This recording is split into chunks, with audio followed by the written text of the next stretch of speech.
this process, investigating daylight and thinking about daylight and shadow as a real tool in architecture, I think is something that seems to be losing some of its importance in this kind of day and age of computer modeling and very trendy sort of architecture. I think it's really wonderful that people are being encouraged to take the time to use art, light and shadow to sculpt space. In this particular case, asking students to start thinking about the importance of daylight and the effects daylight have of life. It's really important for students to play with daylight to really understand that it's one of the fundamentals in creating architecture. We just don't experience space without it.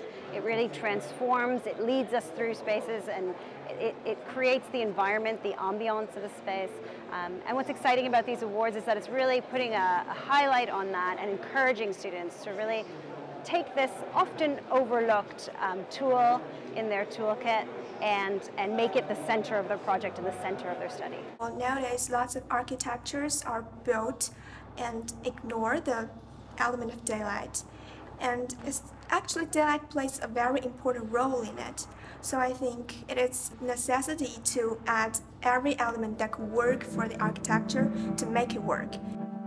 As the theme of our project was this movement or gesture started from considering the minority of the city can change and brighten the entire city, so it can be spread out and expanded. Daylight is what makes the work happen. It is because of the daylight we have the shadow, and because of the shadow we have something that could change to make children feel it. So actually it is the basic element in the whole work. Our project is trying to fight against the inequality in the city, especially in terms of daylight. So we try to bring the daylight where it needs in the city. Our project tried to deal with the inequality of lights in urban conditions, especially those in low economic standards.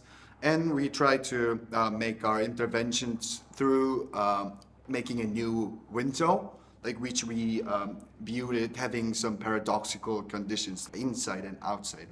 The Daylight in Buildings project took a condition in Korea where a lot of subterranean apartments really have no light or really poor quality of light, and was looking for a way to really distribute that light. And in the end, it's kind of a product. It's a cube, it's a prism that you can slide in and out, but it also really transforms not only the living experience of these apartments, which are really gloomy and miserable, and also the streets outside. They tend to be in these really dark, narrow alleys, and this prism transforms the space into a kind of lantern.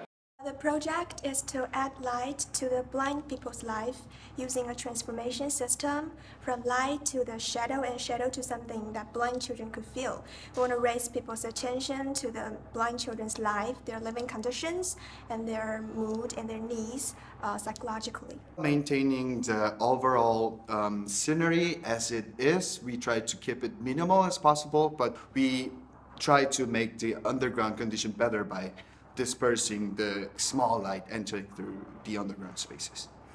We actually went to the blind school to work as volunteers there, and we found that children actually have very limited ways in gaining knowledge, and so we think that is not great, and we should help them learn something on their own experience. Perhaps they should touch, they should know what light is really about. That's how we come up with it. We agreed all together that this project with a wall for the blind people is the best one, because it's so human for us and very easy to use.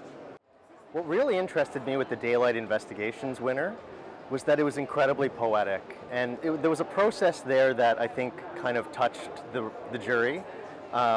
It felt very heartfelt in terms of them visiting these children in the school and actually spending time there to investigate. There was a real kind of level of communication between both them and the eventual users.